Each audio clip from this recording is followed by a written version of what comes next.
இன்றைக்கி ஒரு pineapple upside down cake எப்படி செய்கிறதுன்னு பார்க்கலாம். அதுக்கு ஒரு 100 grams பட்டர் எடுத்து வச்சுருக்கேன். இதை நம்ம மைக்ரோவேவில் மெல்ட் பண்ணிக்கலாம். பட்டர் நம்ம மெல்ட் பண்ணிட்டு வந்தாச்சு. இந்த பட்டரை இப்போ ஒரு அன்க்ரீஸ்ட் கேக் டின்னில் நான் ஊற்ற போகிறேன். நல்லா ஒரு தின் லேயராக ஈவனாக ஸ்ப்ரெட் பண்ணிக்கோங்க. இது மேலே ஈவன் லேயராக கொஞ்சம் நம்ம சுகர் ஸ்ப்ரிங்கிள் பண்ணிக்கலாம். உங்ககிட்ட ப்ரௌன் சுகர் இருந்ததுன்னா அது போட்டு ட்ரை பண்ணி பாருங்கள். அதோட ஃப்ளேவரும் சூப்பராக இருக்கும். நான் இன்றைக்கி இந்த கேக்குக்கு பைனாப்பிள் ஸ்லைஸ் பண்ணி வச்சுருக்கேன். உங்களுக்கு பிடிச்ச எந்த ஃப்ரூட்ஸ்னாலும் நீங்கள் யூஸ் பண்ணலாம். இன்றைக்கி நம்ம பைனாப்பிள் அண்ட் செர்ரிஸ் யூஸ் பண்ண போகிறோம். இதை நீட்டாக உங்களுக்கு பிடிச்ச விதத்தில் அரேஞ்ச் பண்ணிக்கோங்க. பைனாப்பிள் ஸ்லைசஸ் அரேஞ்ச் பண்ணியாச்சு. இப்போ இதுக்கு மேலே கொஞ்சம் செர்ரிஸும் டெக்கரேட் பண்ணுங்க. இருக்கிற எல்லா கேப்பையும் நீங்கள் ஃபில் பண்ணிக்கோங்க. நீங்கள் கட் பண்ண ஃப்ரூட்ஸ் எல்லாத்தையும் இந்த மாதிரி அரேஞ்ச் பண்ணிக்கோங்க. நீங்கள் விருப்பப்பட்டால் ஸ்ட்ராபெரிஸ், செர்ரிஸ், பேர்ஸ், ஆப்பிள்ஸ் கூட யூஸ் பண்ணலாம். இப்போ நம்ம கேக் பேட்டர் செய்யலாம். அது வரைக்கும் இது கொஞ்ச நேரம் ஃப்ரிட்ஜில் வச்சுக்கலாம். இந்த கப்பில் 1.5 கப்பு கேக் ஃப்ளவர் எடுத்திருக்கேன். நீங்கள் in place of this all purpose ஃப்ளவரும் யூஸ் பண்ணிக்கலாம். அந்த மாவை இப்போ இதில் போடலாம்.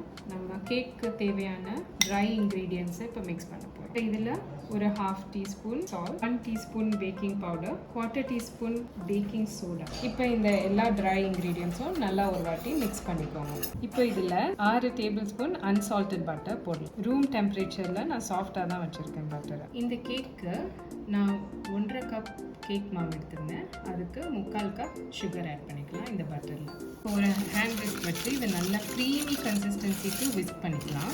உங்கள்கிட்ட ஹேண்ட் மிக்சர் இல்லை ஸ்டாண்ட் மிக்சர் இருந்தால் கண்டிப்பாக அதை யூஸ் பண்ணுங்கள். அதோட டெக்ஸ்டர் இன்னும் நல்லா வரும்.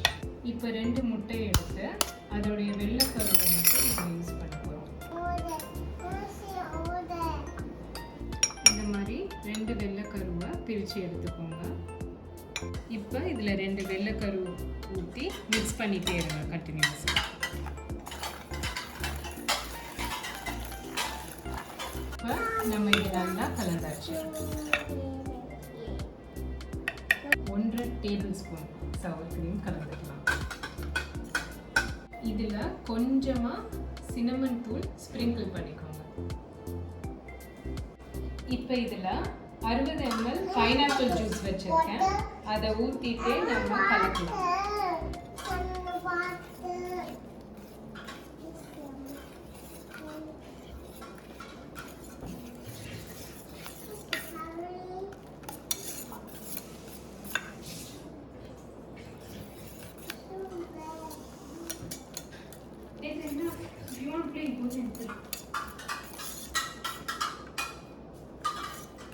இப்போ இதில் 2 டேபிள் ஸ்பூன் பால் ஊற்ற போகிறோம்.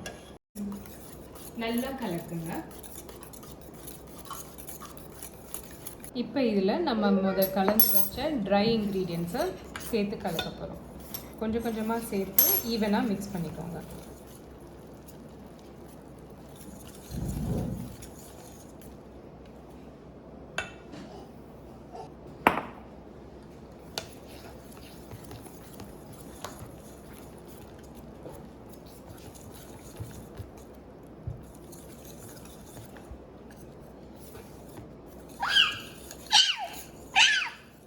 எல்லா மாவையும் கொட்டியாச்சு.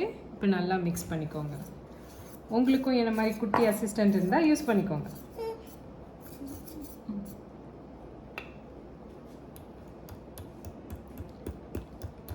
நல்லா மிக்ஸ் பண்ணுமா. Nice job. ஸ்லோலி.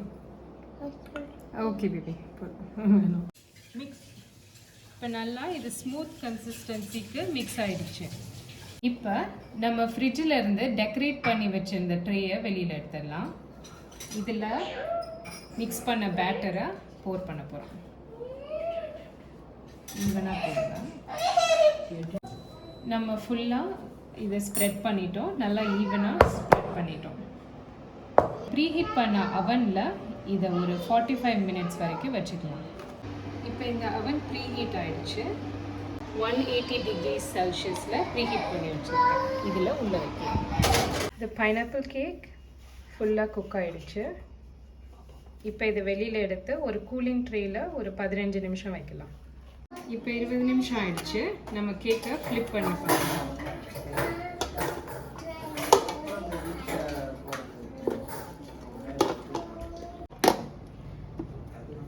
ஜென்டலாக டேப் பண்ணி மெதுவாக ஓப்பன் பண்ணுங்க. இப்போ நம்ம upside down pineapple cake ready.